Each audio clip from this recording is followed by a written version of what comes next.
Welcome to this unit on transport of lipoproteins.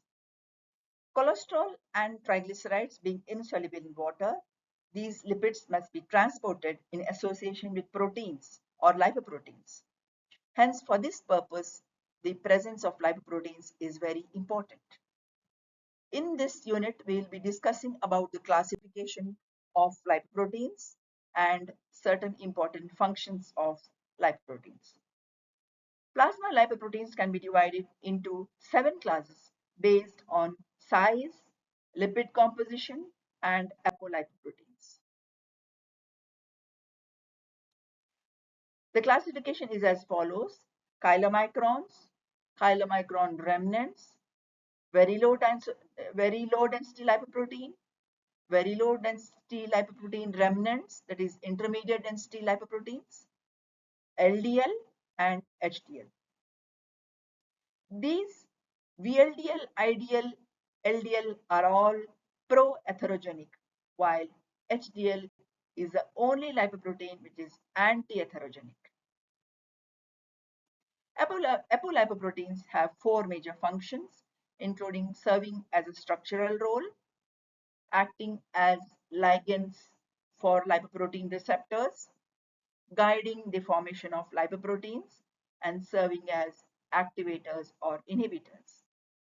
In the circulation, the triglyceride carried in the chylomicrons are metabolized in the muscle and adipose tissue by lipoprotein lipase, which we have already seen in the previous unit. The endogenous lipoprotein pathway begins in the liver with the formation of VLDL. The triglycerides which are carried in VLDL are metabolized in muscle and adipose tissue by lipoprotein lipase. Next are the IDL or intermediate density lipoprotein, which are further metabolized to LDL, which are taken up by LDL receptors. In numerous tissues, including the liver, the predominant site of uptake is the liver. As previously discussed, the reverse cholesterol transport begins with the formation of nascent HDL by the liver and intestine. The definition of lipoprotein is also been discussed, and the role in lipid transport has also been discussed. Lipoproteins are complex particles that have a central hydrophobic core with a surrounding hydrophilic membrane. The various lipoproteins such as the chylomicron remnants, VLDL all contain triglycerides. However, the major markers are ApoB100, which are present in VLDL, IDL and LDL. However, HDL contains only ApoA1, ApoA2, ApoC and apolipoprotein E. So in this way, the markers are important for distinguishing between the chylomicrons. Let us have a look at the types of lipoprotein in detail. The large triglyceride-rich particles made by the intestine, which are involved in transport of dietary triglycerides and cholesterol to peripheral tissues and liver. These particles contain markers such as apolipoproteins. For the chylomicron remnants, the removal of triglyceride from chylomicrons by lipoprotein lipase in peripheral tissues results in smaller particles called chylomicron remnants. Next are the very low density lipoproteins. These are produced by the liver and are triglyceride rich. They also have distinguishing apoproteins, and they are weakly associated and easily can be transferred to become the lipoprotein. However, there is an intermediate density lipoprotein, or also known as VLDL remnants. The removal of triglycerides from VLDL by muscle and adipose tissue result in the formation of IDL particles that are enriched in cholesterol. These particles contain lipoprotein B100 and E. The next lipoprotein is the LDL. These are derived from the VLDL and IDL particles, and they are even further enriched in cholesterol. LDL carries the majority of cholesterol, and hence it is known as the bad cholesterol. The predominant apolipoprotein is B100, and each LDL particle contains one ApoB100. LDL consists of a spectrum of particles associated with the hypertriglyceridemia, low HDL levels, obesity. LDL particles can be seen in these situations such as obesity, type 2 diabetes, and infectious and inflammatory states. These small, dense LDL particles are considered to be more proatherogenic than large LDL particles. Small, dense LDL particles have a decreased affinity for LDL receptor. Additionally, they are more easily entering the arterial wall and bind more avidly to intra-arterial proteoglycans.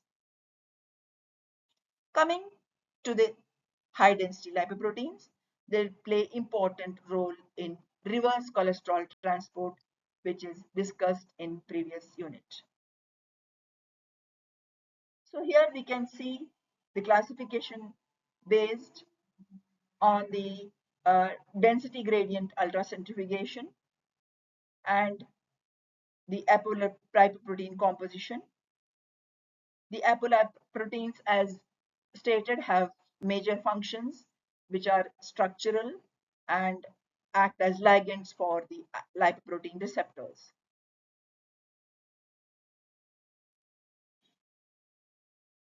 Hence, we can see here based on the ultra density centrifugation, the density is lowest for chylomicrons. The density gradient ultracentrifugation shows the chylomicrons with lowest density and the HDL with very high density. The VLDL and the IDL are slightly higher than the chylomicrons and intermediate between the VLDL and LDL. The role of intermediate density lipoprotein is transition phase during the conversion of VLDL to LDL. The low density lipoprotein is highest and the is higher than the intermediate density lipoprotein, and the highest density is comprising of the high density lipoprotein or the HDL. These are also rich in proteins. However, the low density lipoproteins are rich in cholesterol. Hence, these are often referred to as bad cholesterol due to its association with atherosclerosis. The role of HDL, which are rich in proteins, is often to collect the excess cholesterol from tissues and transport it back to the liver for excretion. This is the reason they are known as the good cholesterol. What is this intermediate density lipoprotein? It is a type of lipoprotein involved in transport of lipids as part of the metabolic processes. Formation ideals are formed during the breakdown of VLDL, and when the VLDL deliver the triglyceride to tissues, they lose some of their content and transition into intermediate density lipoprotein. Their composition is also intermediate in terms of the cholesterol, triglycerides, and proteins. They only serve as a transitional phase in the conversion of VLDL to LDL. They can either be removed from the bloodstream by the liver through receptor-mediated uptake. We're going to see what is receptor-mediated uptake in the further slides. They can also be further processed to become LDL, which carries cholesterol to various parts of the body. Elevated levels of LDL in the blood are also associated with increased risk of cardiovascular diseases such as atherosclerosis. Thank you very much.